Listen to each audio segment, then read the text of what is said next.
Vous écoutez Radio Grand Lac sur le 92.1 FM.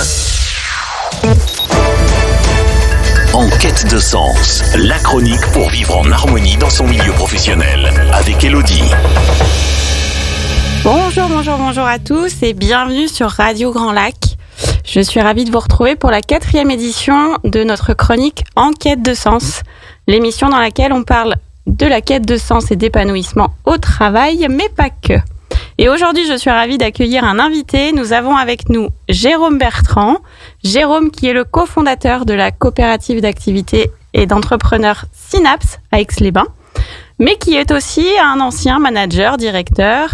Et aujourd'hui, j'avais envie d'aborder la qualité de vie au travail du point de vue des employeurs. Bonjour Jérôme. Bonjour Elodie, et puis bonjour à toutes les auditrices et tous les auditeurs de Radio Grand Lac.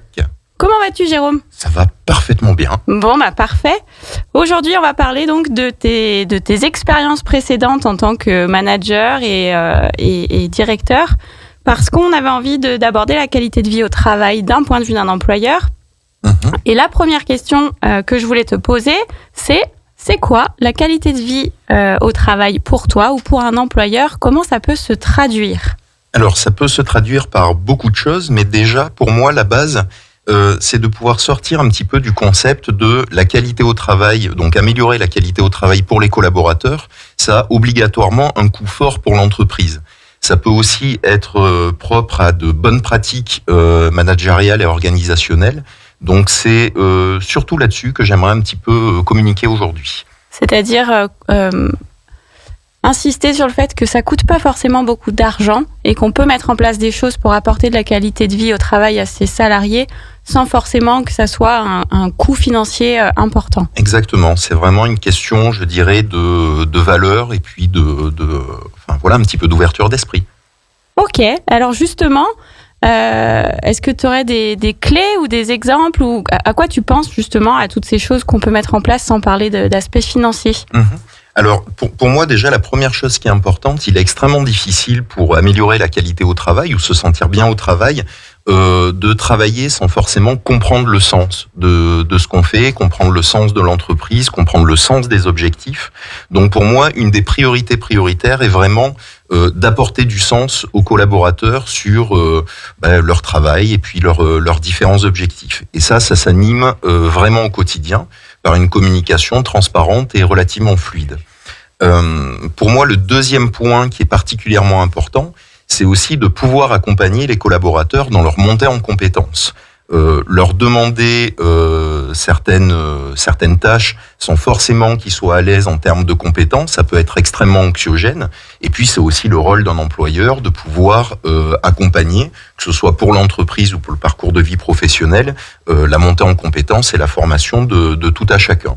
Donc vraiment, les formations peuvent être des formations un petit peu, je dirais, longues, mais c'est aussi au quotidien. Et toujours pareil, en donnant du sens, en communiquant, on peut voir assez rapidement ce qui pourrait manquer à certains collaborateurs pour être bien dans leur travail et pour pouvoir faire leurs différentes tâches en toute sérénité.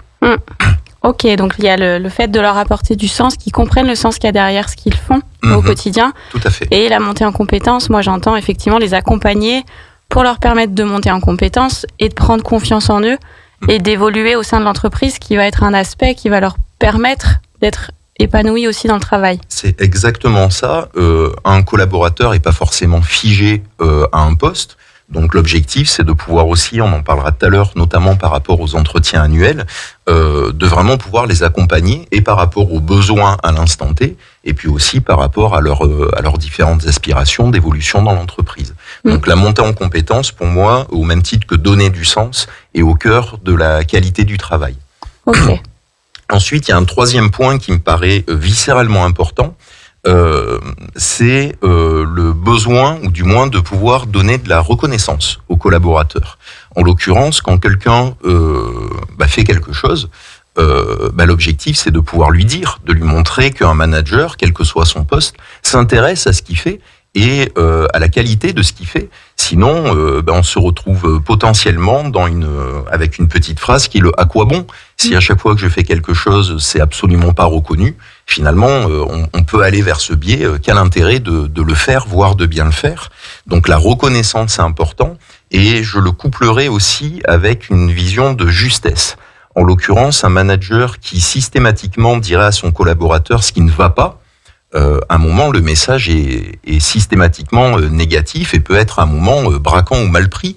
Donc dans la reconnaissance et la justesse, de pouvoir dire à un collaborateur quand il fait quelque chose de bien, ça amène aussi une certaine légitimité à dire, non pas quand il fait quelque chose de mal, mais quand il y a des points à améliorer. Et donc on en revient encore une fois, donner du sens. Et si effectivement il y a différentes problématiques, de pouvoir l'accompagner aussi dans sa montée en compétences, de lui, non pas lui exposer des problèmes, mais aussi lui apporter des solutions pour que ce triptyque fonctionne bien.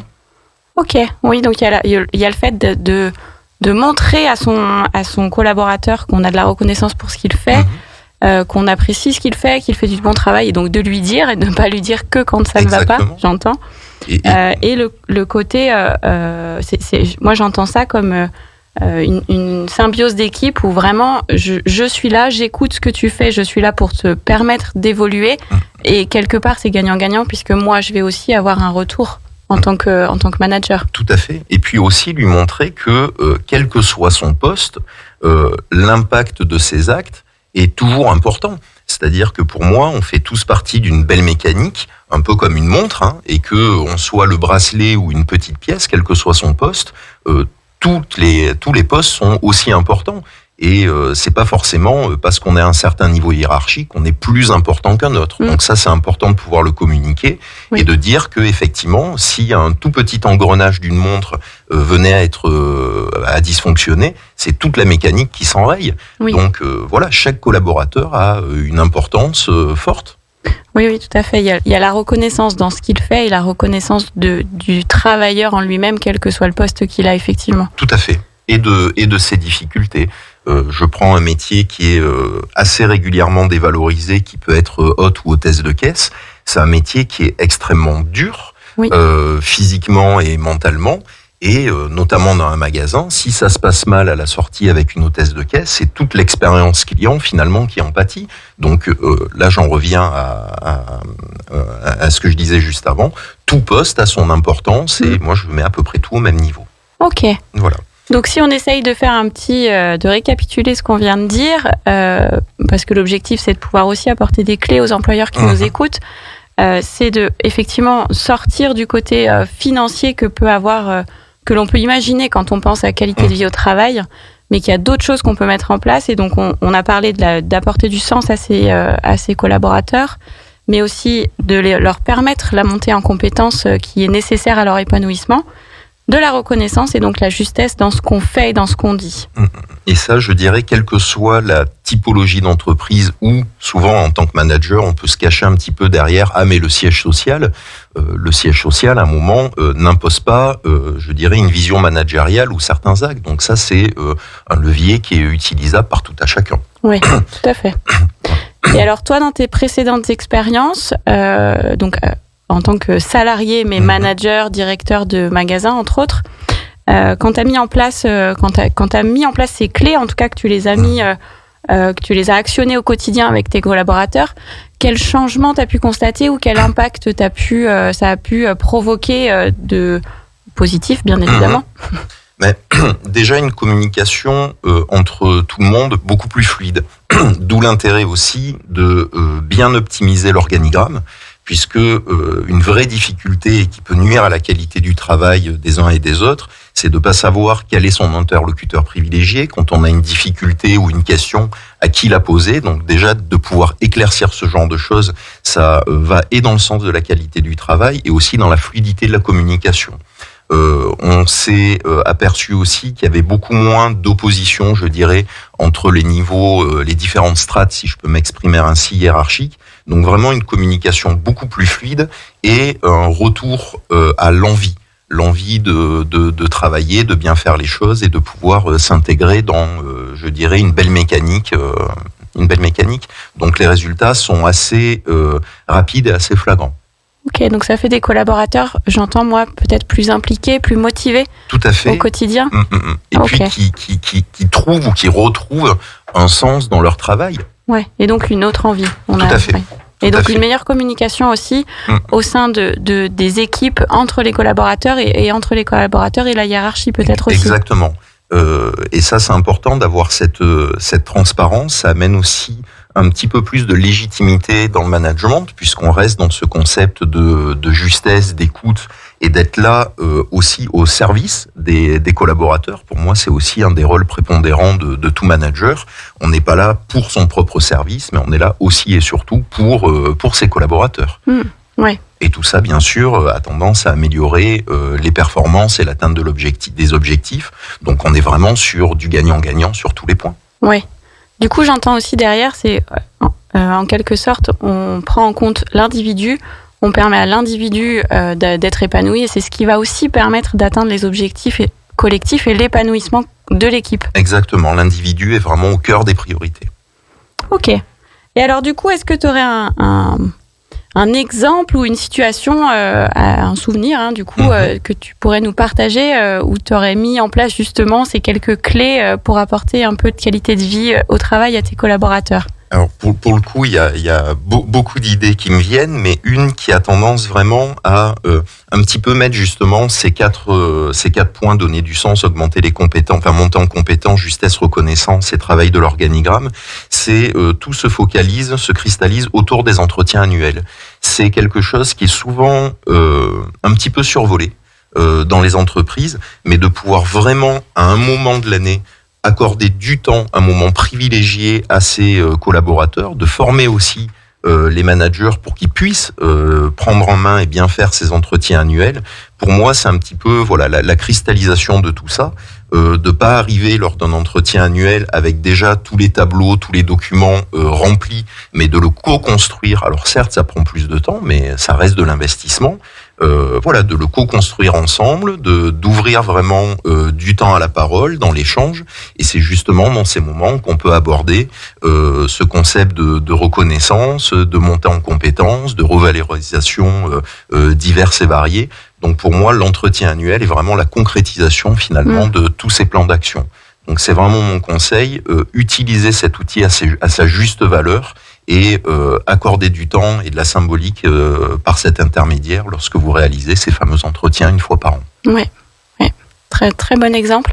Et en plus, là, on a vraiment du coup, il va y avoir un impact sur le manager qui fait les entretiens, qui est à l'écoute pendant les entretiens, et les collaborateurs qui font cet entretien avec leur manager. Donc ça a vraiment un double impact. Tout à fait. Bon exemple. Merci beaucoup, Jérôme. Bon, du coup, on a parlé de qualité de vie au travail. Tu as pu nous partager tes expériences, les clés que toi tu mets en place et que tu conseillerais, ou en tout cas qui pourraient être des clés que certains employeurs pourraient mettre en place. Il nous reste 1 minute. Est-ce que tu veux nous parler de comment tu mets la qualité de vie au travail rapidement dans ton job d'aujourd'hui, qui est donc, je le rappelle, la coopérative d'activité d'entrepreneurs. Alors, pour ceux qui ne connaissent pas, c'est en quelque sorte une coopérative qui héberge juridiquement les entrepreneurs qui se mettent à leur compte. Je fais très, très, très rapide parce qu'on n'a pas beaucoup de temps. Mais est-ce que tu as un exemple de comment aujourd'hui tu apportes cette qualité de vie ou le sens dans le travail, aussi bien pour toi en tant que fondateur que pour les entrepreneurs qui sont dans la coopérative?